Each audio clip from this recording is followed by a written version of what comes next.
DSSS PGT exam 2024 की form निकल चुके हैं जनवरी 2024 के अंदर। इसके लिए प्रिपेयर करने के लिए पेपर 1 के लिए जो बेस्ट स्ट्रेटजी हो सकती है बारे में डिस्कस कर रहा हूँ मैं इसमें। सबसे पहले बिना किसी माफिरा के पेपर 1 का जो सिलेबस है उसे डाउनलोड करें।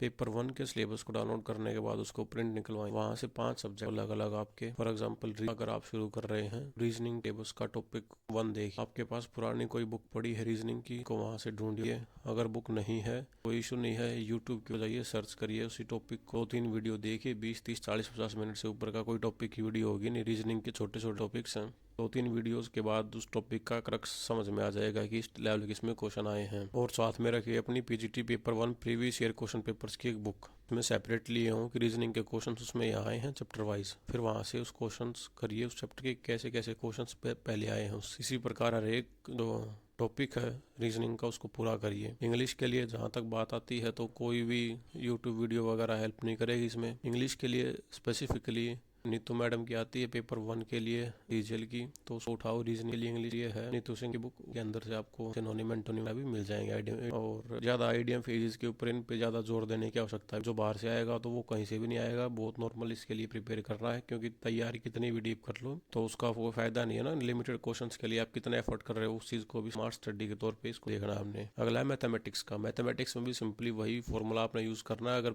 कोई भी बैकग्राउंड नहीं है आपका मैथमेटिक्स का तो यूट्यूब की वीडियोस उठाओ, थोड़ी 1 1.5 घंटे की हो सकती है। टॉपिक वाइज वीडियोस को उठाओ, बेसिक से समझो, टॉपिक लिखो, उनको अपने फॉर्मूलेस को जो अलग अलग एक टॉपिक के अंदर कितने टाइप के क्वेश्चन आ सकते हैं उनको लिखो।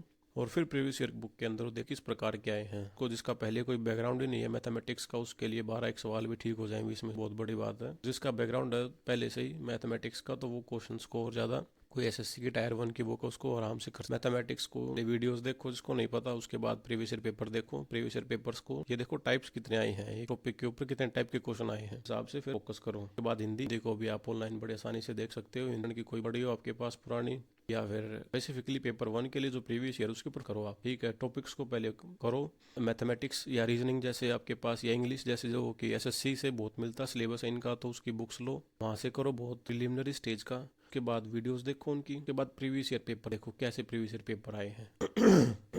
रही बात फिर हमारे पास जीके की। देखो जीके का बात ऐसी है, मैंने खुद प्रीवियस ईयर पेपर से तो जी के अंदर ऐसे कुछ आए हैं कि बहुत ही के अंदर आप तैयारी नहीं कर सकते इनकी कहीं से भी। अभी किसी का बैकग्राउंड होगा, किसी का बैकग्राउंड कुछ, कोई साइंस स्ट्रीम से है तो उसको हिस्ट्री, ज्योग्राफी, पॉलिटी वगैरह के क्वेश्चंस नहीं आ सकते, तैयारी भी नहीं कर सकता। उनकी एक फैक्ट है, क्योंकि जो क्वेश्चंस पूछे हैं वो सिलेबस से नहीं है। 4 5 क्वेश्चंस जो लगे हैं डोमेन के वो हैं करंट से कौन कर सकते।